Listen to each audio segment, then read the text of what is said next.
This might be a little rushed, but I have to make sure that I record this before I get my haircut.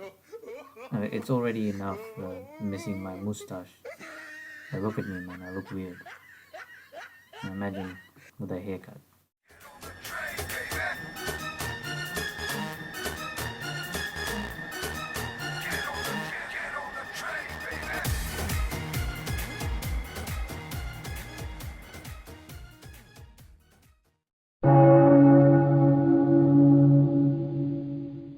Anyways, focusing on the video.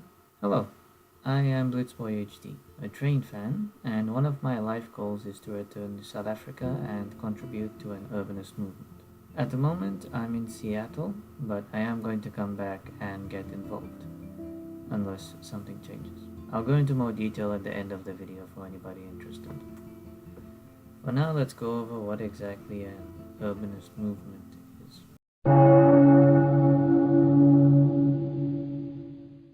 Urbanism as a movement means advocating for cities to be less car-dependent and instead be more livable. I'll go over the reasons in a moment. This includes having reliable alternatives to getting around, such as public transit and bicycles. Public transit? There's nothing in the cup today, but it's always good to have something that reminds you of trams around. Also, another key feature of urbanism is using the available space to make the outside more interesting and useful, as opposed to just a bunch of parking lots. This series will go over a lot of the tenets of urbanism, you could say. The movement itself is technically called New Urbanism, but urbanism works just fine as a name. I should note that there are also other definitions of urbanism. In academics, urbanism is a specific subject which studies the interaction between people and cities. Ow. Or it can be used as an umbrella term to refer to any professional discipline that has to do with cities, such as urban planning or urban design or urban sociology. Aside from that, the word urbanism can also be used to describe the specific design of a particular city. And then we could say how good it is, right? You could say a place has good urbanism if it has a soul, but if it's too car-dependent, you say it has bad urbanism. Historically speaking, cities were built in a way that accommodated people and efficiently used the space that it had. This changed in the past century thanks to cars. Cars weren't particularly popular when they were first introduced. They were seen as intruders on public spaces. So, car companies lobbied schools to teach children that public spaces were for cars first, then people. Over time, cars were used not only as a tool for profit but also to enforce segregation. Afterwards, cars became a symbol of modernity, so much so that many cities were redesigned in a way that prioritized cars, which resulted in severe issues. Despite the fact that cars became a symbol of personal freedom, by giving priority only to car infrastructure, it limited the choices of the average person. And as a result of everyone choosing to drive, traffic became inevitable. Of course, there can be some room for cars, but if an average person thinks of driving as the default way to get around, then you have a problem. Not just for the average person or for the city, but also for people who actually prefer to drive. That will be the topic of my next video. But until then, here are some most likely better better ones that you can watch. Aside from traffic, there are also other humanitarian costs of car dependency. The big problem is that because car dependency has become so naturalized, a lot of us tend to think that these are just the problems of cities in general, and that even if we get rid of car dependency, they'll still remain here. But we have been shown otherwise. By prioritizing people before cars, cities have managed to make things safer, free up space, improve health, create paths out of poverty, reduce noise pollution, make the outside not just a temporary inconvenience, but actually a nice place to be once again. That being said, there are places that still need to go through this process. Places that constantly get bullied on the internet. and rightfully so, because they have bad urbanism. These include the US, Canada, and Australia, but South Africa, on the other hand, rarely ever gets discussed, at least in my experience. Despite the fact that a lot of the criticisms of the suburban design in those countries could basically be copy pasted into South Africa. That's where you come in. South Africa really needs an urbanist movement. And I don't know who's going to take charge, but I definitely want to make a contribution. Hence, this series. Now let me explain what it's about.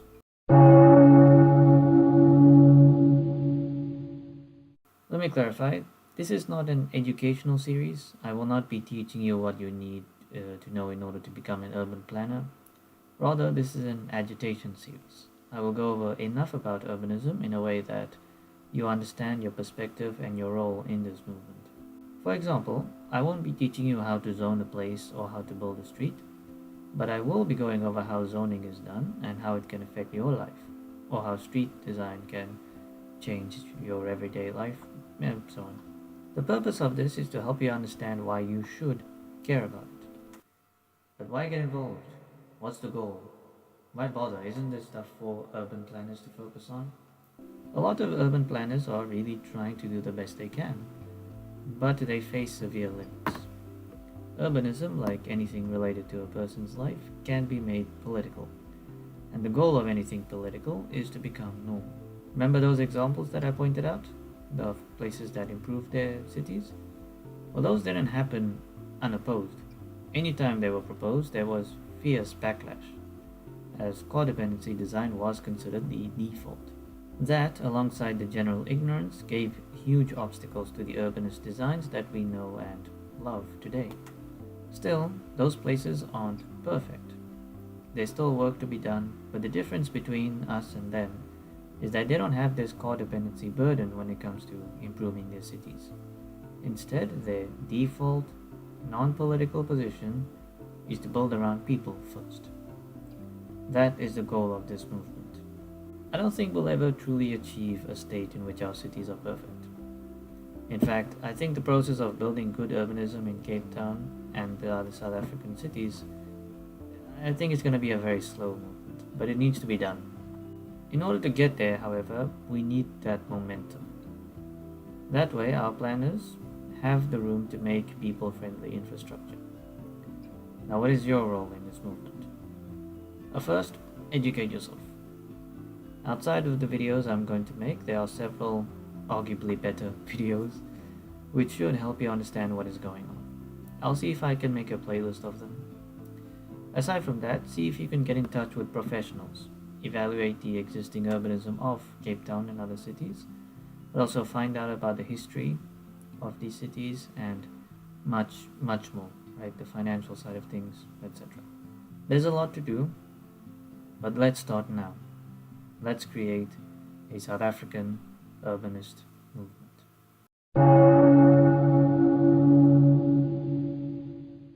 You can skip this part of the video, it's not important. I'm just going to discuss my personal reasons and how I got here. I didn't particularly have any interest in urbanism when I was growing up, as I was generally introverted, only walking outside to go to school or football practice or just by the swings. That being said, I did want to build the outside. On several occasions, I wanted to make a city in Minecraft. To be honest, it's never really gone well, and I never really made it very far, except the current one I'm working on, which has some buildings built, but not really any actual urban design. Although I am trying to build a Gothic block, just to see what that would look like. This made me interested in seeing how cities are planned and designed in real life, but the only things I really knew were the car-centric infrastructure which existed in South Africa and also the US, where I eventually moved to. However, I was interested in trains due to the comment section of a CGP video about traffic. I say interested, but really I've been obsessed with them ever since I learned how many of our problems they could solve. Along with that, I also became fixated on public transit. Aside from that, I also became fixated on public transit in general. I'm not entirely sure why, but I did. One thing that came to my attention was that the US used to have really great public transit until it was toned down to make room for cars, obviously. This would really irritate me when living in Kirkland, and still does. I became especially interested in urbanism thanks to not just bikes, who provided an example in the form of the Netherlands of a country that did urbanism much better. He also went over the history and problems of car dependency. Honestly, if my videos are even half as engaging as his, I'll be proud. Also, since I wrote the script, he made a video about trams. I think that's my favorite video from him so far. He, alongside several urbanist YouTubers, often criticized the it's 4 o'clock in the morning. It's 4:20. So, I looked at the time. It literally says 4:20. I'm not making that up. He, alongside several urbanist YouTubers, often criticized the US, Canada, and sometimes Australia for their terrible suburban design. While listening, I thought back to South Africa, which had many of the problems but was never mentioned. I didn't want to speed ahead, pardon the pun. So, on a trip back to Cape Town, I took the time to evaluate the urbanism a little bit. I would say that I was proven correct that South Africa, or at least Cape Town, could do with much better urbanism. So, I aim to go back one day to contribute to an urbanist movement in the country, maybe even with some friends from my school years.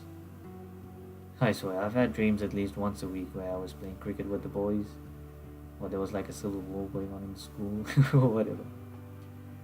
I've also had some weird nightmares where I would wake up in class and there would be an exam, or just a lesson, and something would be at home. And then I would wake up and think, yeah, sis, I need to make sure I don't forget my stuff for school today. And then like 5 minutes later I'd remember, wait, hang on, I've passed high school years ago. Why am I still having these nightmares? Sorry, I know I'm supposed to talk about urbanism, but I'm just thinking about those years.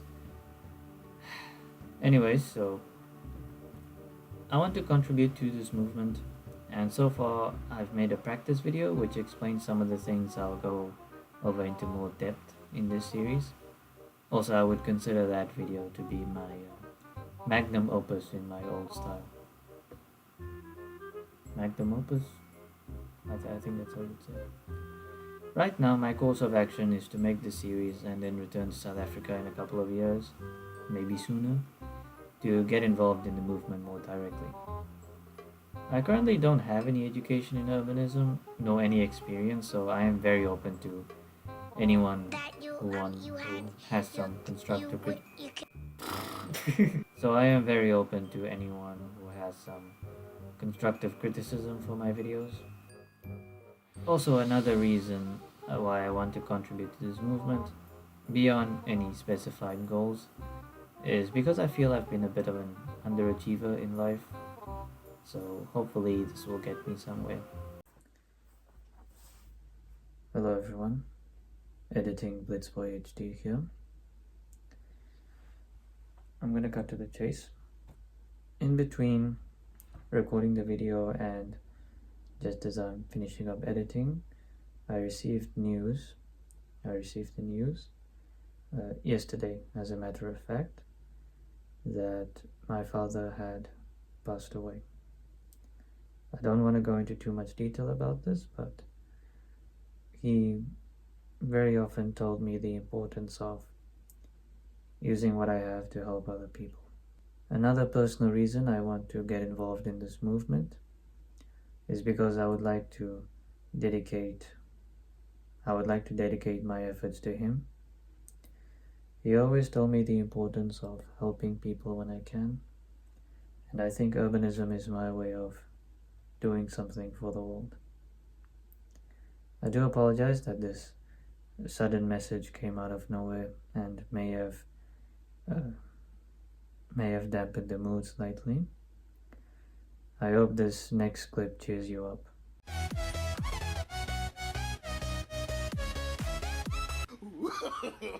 No, no, no, no.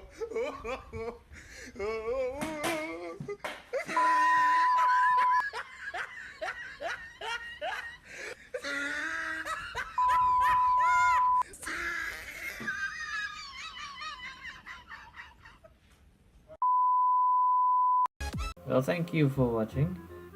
If you decided to keep watching until this point. I'll see you in the next video where we should finish off the first story. The first video in my urbanism series will discuss the difference between streets and roads. A very basic concept, but one that's very important. I'm very bad at saying goodbye, so let me just give you a kiss.